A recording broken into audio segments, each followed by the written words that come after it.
What's up, cyberpunks and retro nerds? Welcome back to another edition of Neon Trash. I'm your host, Tommy the Hammer. In tonight's solo flight review, we're going to be checking out a flick that I have never seen before in my entire life. I'm talking about the retro movie Wolf Lake. And apparently this film is about two Army vets, one from WW2 and the other one from the Vietnam War, kind of at odds with one another. And that's pretty much all I know about this flick. You guys know this routine. Check out that trailer. Peep that shit, motherfuckers, when we get back. You guys are gonna know my opinion on Wolf Lake. This is Wolf Lake. I want to tell you something. When I come up here, I forget all my problems. Some people might call it heaven on earth. You guys gonna go hunting, or are you gonna start a war? For the hunters and their prey, Who's that? She works here. So do I. it's their own private hell. Here in the wilderness, something happens. I've got to get you out of here. I love you, David. What are you gonna do, Charlie? I honest to God don't know. I never should have taken this job. Charlie, let's pack up and get the hell out of here. I know him. There's just no telling what he'll do.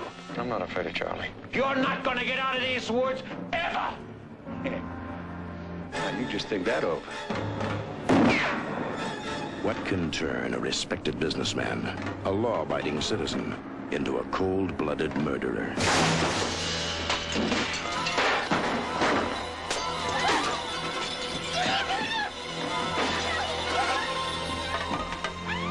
What happened to Charlie?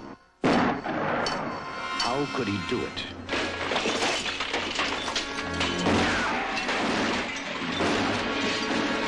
How far will he go? Can he be stopped? Rod Steiger, Wolf Lake. I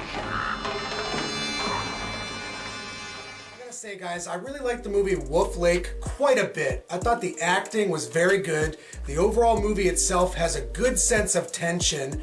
The two main actors in this film really steal the show, and it kind of is their own piece. You're hyper-focused on these two characters. One is a young man, the other is an old man, and they're at complete odds from the get-go. Things get ratcheted up as the movie goes on, naturally speaking, and you can't help but be at the edge of your seat. You're with these characters, you want to see what happens, and you actually care about the drama going on here.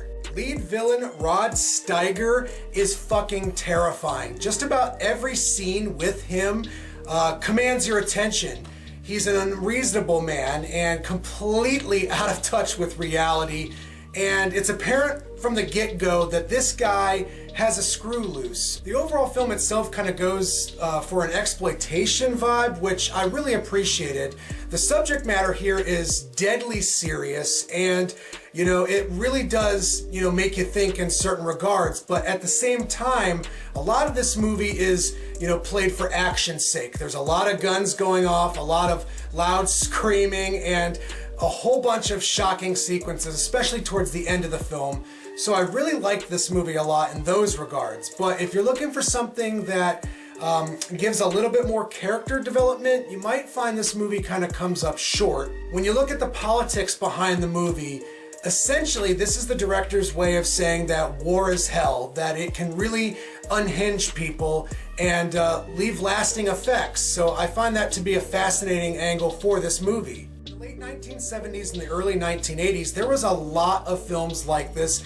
Most prolifically is probably Sylvester Stallone's Rambo. I mean, when people think about war vet goes crazy movie, they kind of lean towards that film. So this movie is mostly unheard of, at least in my neck of the woods, because I've never actually heard of the movie Wolf Lake, but I'm glad that I picked it up. I think it's a worthy addition to anyone's retro movie collection, and the acting is superb. I feel like there's a number of scenes in this movie that are so intense and so engaging that you can't help but just, you know, go along for the ride, even if the movie does kind of come up short in certain regards. With all that being said, guys, I think I could award the movie Wolf Lake a solid 7 out of 10.